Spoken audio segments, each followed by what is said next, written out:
Bursting onto the scene as one half of the Hardy Boys, my guest this time has held the WWE and WCW tag team titles, along with the European Hardcore and Cruiserweight Championships.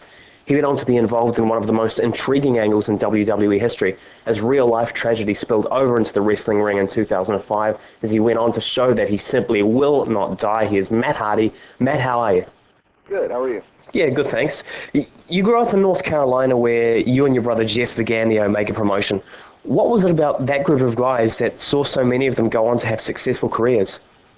I think one of the big things with Omega that made it so successful and made all the guys so successful is that so many times in the wrestling business, you just have a group of individuals, that just are kind of out for themselves to move ahead. And we really, honestly and genuinely, really wanted the whole group to move ahead, and we really did all we could to help everyone get better or improve and do all we could to help each other. And I think everyone improved at such a great rate because it was such a team effort. Do you miss tagging with Jeff, or do you prefer being a singles wrestler?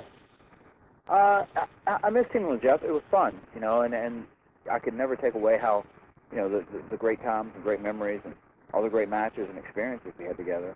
But right now it's time still, and I do believe it's time for me to do my stuff as a singles competitor. And it's tough, breaking from such a successful tag team and becoming a successful singles guy.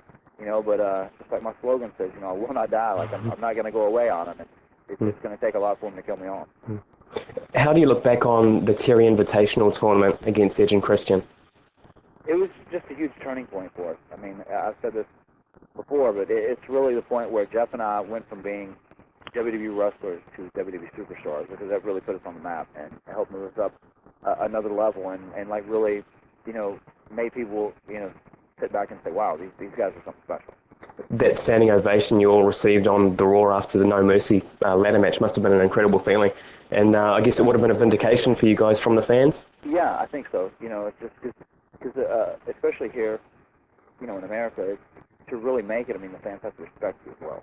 And it was really an ultimate show of respect. Not only getting a standing ovation the night of that match, but then the following night on Raw, just walking out there getting a standing ovation. And it was just extremely exhilarating. I remember it was one of the most touching moments of my career. I remember it just sent chills up and down my spine. The two of you were involved in perhaps the most memorable TLC match of them all at WrestleMania 17. What are your memories of that night? Honestly, my memories of that night, I remember there was a lot of pressure on us just to try and top, the things we'd done before, which continually got harder and harder. And I remember it was also tricky just because we had, 3 extra people in that match as well, because we had, Spike Dudley, we had Lita, and we had Rhino involved in there as well. So there was just a lot of stuff going on, and it seems like if my memory serves me correct, we didn't have as much time for the match as we would have liked to have had, so there was a lot of pressure on us to go out there and perform and try and live up to our expectations, and I think we definitely made the most of it. As his brother, were you ever concerned that some of Jeff's bumps were going too far? Sometimes, but when Jeff was in the zone as far as taking crazy bumps, there was no stopping him. Because he just, when he was in that zone, when he was working for the WWE as far as taking crazy bumps, he just really believed, he was indestructible. So. Do you think Jeff is done with professional wrestling? I don't think he's entirely done with it. I think Jeff is just at a point where in his life he just really enjoys being at home and being with his girlfriend and being with his pets and just living the slow life, because he was just so burnt out and overwhelmed by the WWE schedule. But down the road, I think as he grows older and still continues to mature, I definitely think he could kind of take his life into a different direction and still try and wrestle on a different level again. How did the V1 gimmick come about? It was just an idea that I'd kind of spawned just from, getting ready to become a singles on my own. And I was going, a version 1 of any program is like the original program. So I was going, now if you see Matt Hardy as a singles wrestler, you're not seeing, just a portion of Matt Hardy from the Hardy Boys tag team, a portion of Matt, a portion of Jeff. Now you're seeing Matt Hardy, the version 1, the total complete package. And then also had the pretty cool hand sign to go along with it, with the V and the 1, so it all fit together pretty well. Let's say Matt Hardy was the chairman of the WWE for 1 year. What changes to the company or the product would be high on your priority list? Pretty good question. Some things that I would like to see is once again the tag division be given a little more attention paid to.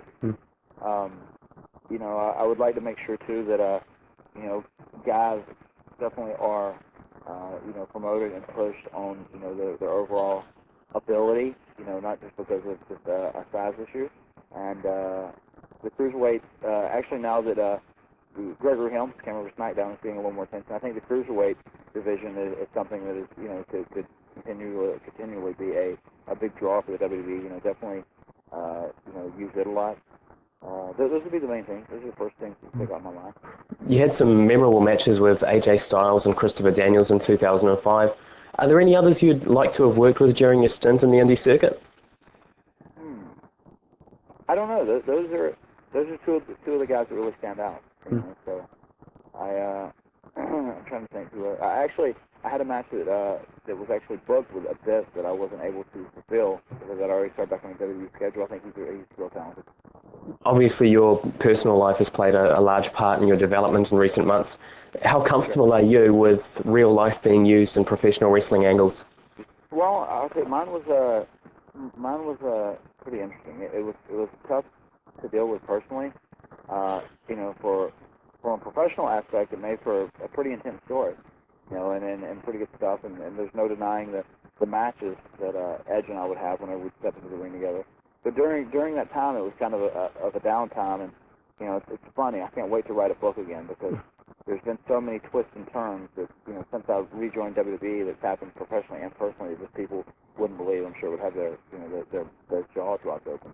And right now I'm at a point where personally I was able to get through that, and I was glad I was able to get through with it and move on. And I'm ready just to get back to being Matt Hardy and trying to build upward mobility for my own career. But it was a tricky situation, and looking back now, I'm going, wow, I got through that pretty good considering. I don't know if I could do it quite as good if I had to repeat it at this exact moment. Are you happy with how the feud did go down on screen? I like parts of it. There's obviously things that I would have changed, but looking back, like at the steel cage match that we had at Unforgiven, when I beat him with a leg up off the cage, like I absolutely love that match. That's one of my favorite singles matches of all time. And the street fight we had was a favorite of mine as well. I thought that was a really good match. I mean, and I knew it was going to be tricky for me coming back because Edge is one of the golden children of the WWE now. So I knew I was in a tricky spot. So it was all good though. I got through it okay, and I'm not going to complain about little particulars just because the fact is the WWE is what was always my dream growing up as a child, and I lost it momentarily, and then I got it back. So now that I have that opportunity back, I'm going to make the most of it. What are your goals in the WWE now that you're back? Well, the first thing that is my goal now that I'm on SmackDown would be to win the U.S. title, just because I've never won that before. And, I think the goal of anyone who's a serious competitor who gets in the wrestling business and then makes it to the WWE, I think their ultimate goal should be to be the WWE champion or the World Heavyweight champion. And that would be my ultimate goal, to win the U.S. title and then eventually move on and one day win the WWE title or the World Heavyweight championship. Are you enjoying being back on SmackDown? Yeah, I am right now. I'm just getting back into a groove, and I really feel more than any other year, 2006 is going to be the year for Matt Hardy. Would it have been even possible for you to stay on Raw with Edge and Lita still over there, or that wouldn't have been an option? I guess anything's possible. It just all depends. As far as dealing with Lita, I have no problem with her. She, as everyone knows, they have a lot of past together or whatever. She is still kind of in an unhealthy place. Edge, I'm not a fan of at all.